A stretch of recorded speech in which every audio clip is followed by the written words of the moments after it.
Tony Witt from Little Rock, Arkansas. It's Elvis tribute artist. I'm trying to figure out exactly where to approach this thing from. First of all, a tribute is something that you pay to somebody or something that's impacted your life, and so because of your affection for it, you want to pay tribute to it. In other words, you can't say enough good things about it. It can't act out enough good to represent that to other people. So to be a tribute artist is just that. It's to pay tribute to someone or something. And to pay tribute to Elvis, the way I look at it, man, there's so many, tens of thousands of guys that do this. You know, I happen to be blessed enough to do this for a living. But the way I look at it, and the way when I get up and I perform, and before I start into my shows, I generally tell people that, you know, what we all do, and each guy, you know, and I hate for people to say, well, he's good or he's bad or whatever, because, you know, together it's like a painting. You look at a painting, you can get 10 people in a room to look at a painting, and they're all going to take something different away from that. You see, that's the way Elvis is. All of us guys, we're regenerating Elvis's impact on our life. And so there's no good or bad or wrong or right, because it's so personal. It's like your fingerprint. And so together, I think everybody, all us guys, if you put us all together, when it's all said and done, you put all the pieces together, it gives you the picture of who Elvis is. And you know, that's just the way I look at it. Won't you sing me away to a summer night? Let me hold her in my arms again. I know memories not reliving, but at least it's not the end. So here's another dime for you, Mr. Songman. Sing the loneliness of broken dreams away. If you can, yes, it's only me and you, Mr. Songman. Take away the night, sing away my hurt, Mr. Songman. Well, there was always Elvis music in my house when I was growing up. My mom has this picture of me at about like 2 years of age or so, and I'm in a diaper, and her hands are up on top of a console stereo, and I'm looking over the top of it, so the shot's from the back.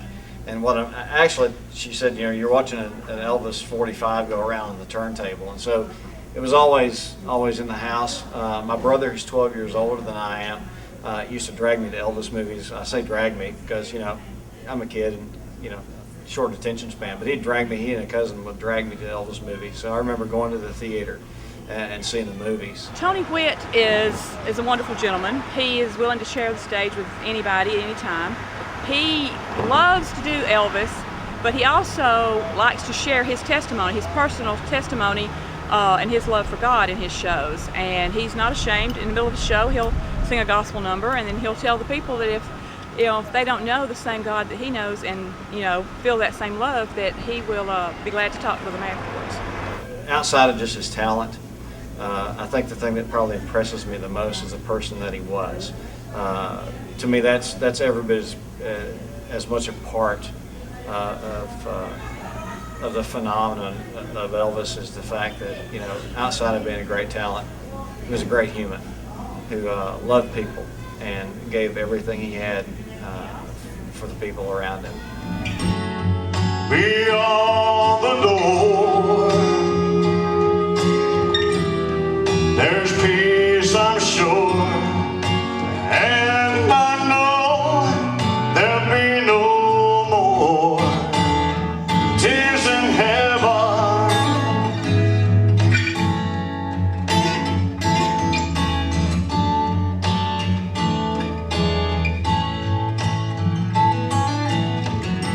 Would you know my name if I saw you in heaven? Will it be the same if I saw you in heaven? Oh, I'm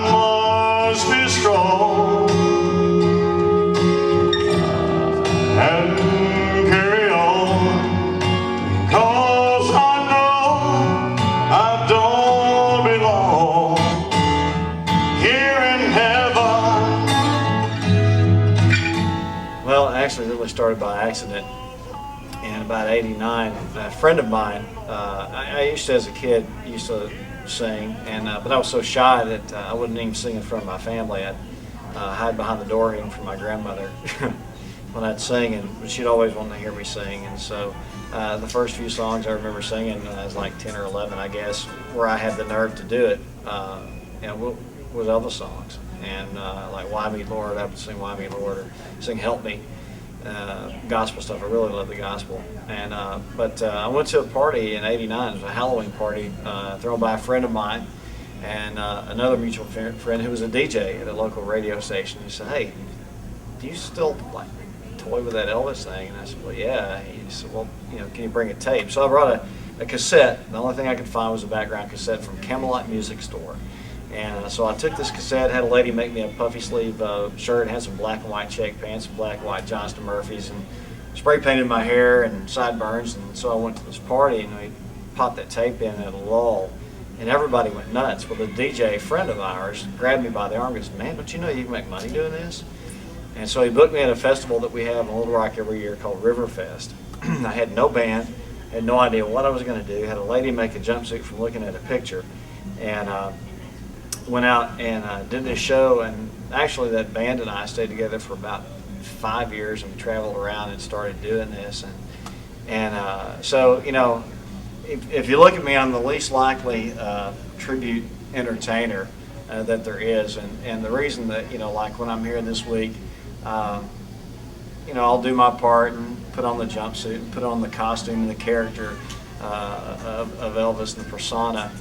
But, it's not about me, obviously, but it's about impacting people and touching on their memories that they have that are so precious of him.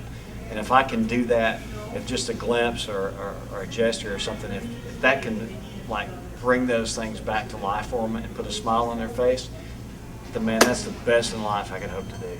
There are people on reservations down in the ghetto,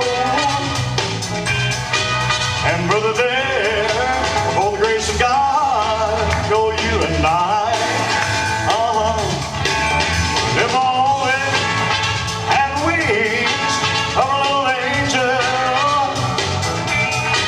Don't you know I fly to the top of the mountain, and then I cry, cry, cry, walk a mile in my shoes, yeah. Walk a mile in my shoes.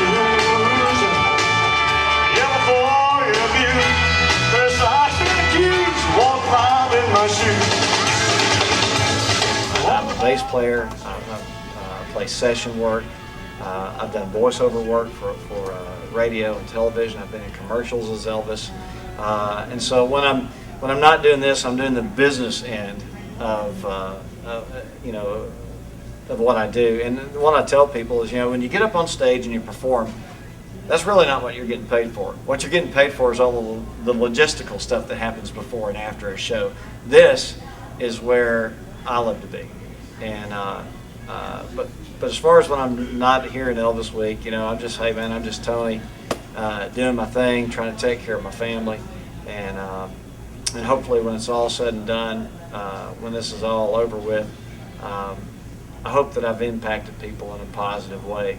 And Elvis is the vehicle for me to be able to do that, and I'm so privileged and honored to be able to have that opportunity.